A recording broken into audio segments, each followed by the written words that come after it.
Donc comment faire pour que ça n'aille que sur certaines parties de l'objet? Eh bien, il va falloir ruser. Donc, dans ce cas-là, on va exporter les UV. Donc, c'est un déploiement des surfaces de l'objet.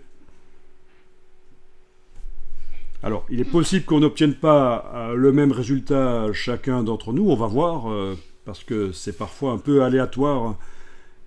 On va voir. Alors, allons-y. Donc, avec votre objet sélectionné, vous allez jusque Objet, générer des UV. Ensuite, vous allez dans Objet, exporter les UV. Il va falloir ici décider de la précision. 2048 sur 2048, c'est la moyenne qui vous est proposée. On va prendre ça. Ici, il va falloir cliquer pour décider où vous exportez. Donc, ça va être, dans mon cas, dans le dossier, modifier le relief. Voilà. Et je clique sur exporter. Alors, on va dans Photoshop. Alors, dans Photoshop, vous allez ouvrir l'image que vous avez téléchargée tout à l'heure. Le 3051 normal.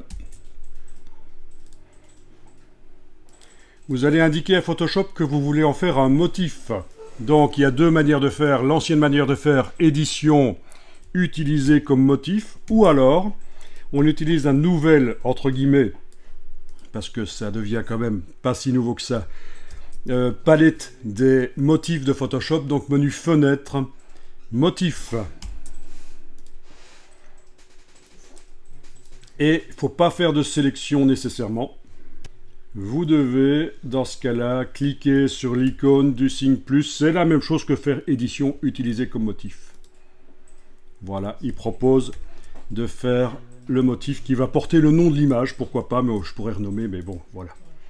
Et bien sûr, après, on peut faire ses propres dossiers.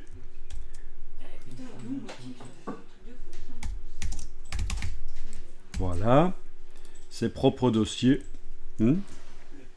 Qu'est-ce que tu dis? Qu'il y a beaucoup de motifs? Parce que des motifs comme ça, il y en a des dizaines de milliers sur le web qu'on peut utiliser gratuitement. Hein, ou se les faire soi-même. Voilà, donc là, vous n'êtes pas obligé de faire un dossier, mais j'ai juste fait un dossier pour vous montrer qu'évidemment, on organise la palette des motifs de manière à finalement s'y retrouver. Parce que précédemment, moi, j'ai fait des motifs, comme vous voyez, et ils sont jetés en vrac. Là, c'est un peu foireux. Là aussi, voilà. Donc, tout ça, c'est des motifs que je devrais mettre dans des dossiers pour avoir un peu plus d'ordre. Quoi qu'il en soit, une fois que vous avez fait ça, vous pouvez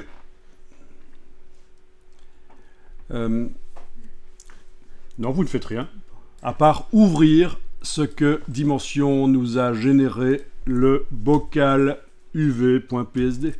Pourquoi ça s'appelle UV, ce sera expliqué plus tard. Est-ce que vous avez à peu près la même chose que moi? Donc ça, c'est toutes les surfaces du bocal qui sont à plat. Et franchement, quand c'est une boîte, c'est plus propre, mais là, c'est du n'importe quoi. Les surfaces qui vont m'intéresser principalement, c'est celle-là, en fait. Donc, ce qui va être fait ici est très basique, évidemment. C'est une première approche. Donc, palette des calques. Palette des calques, vous avez un dossier repère UV avec notamment ceci, grille de texture, qu'on ne va pas utiliser dans ce cas-ci, mais on fera un exercice plus tard avec une boîte et on l'utilisera. Et vous verrez à quoi ça sert. Donc ce repère-là, grille de texture, pour l'instant je ne l'affiche pas.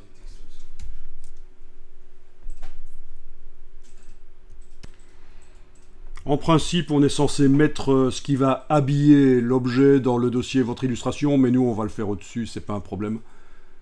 Donc ce que vous pouvez faire, c'est juste fermer les groupes et le groupe du dessus est activé. on va créer ici un calque de remplissage de type motif. Donc, vous allez sur l'icône des calques de réglage et vous choisissez là au-dessus remplissage de type motif. Ici, dans la boîte qui s'ouvre, il va falloir aller choisir notre motif dans la bibliothèque de motifs. C'est là, voilà. Dans mon cas, c'est celui-là. Voilà. Ok. Voilà le calque de remplissage de type motif. Vous pouvez enregistrer le fichier Photoshop sous un certain nom. Je vais juste ajouter 02 à la suite ici. C'est donc uniquement pour nos archives, mais évidemment dans la vraie vie je n'enregistrerai pas à ce stade-ci. Ça n'a pas beaucoup de sens, mais pour la formation ici c'est important.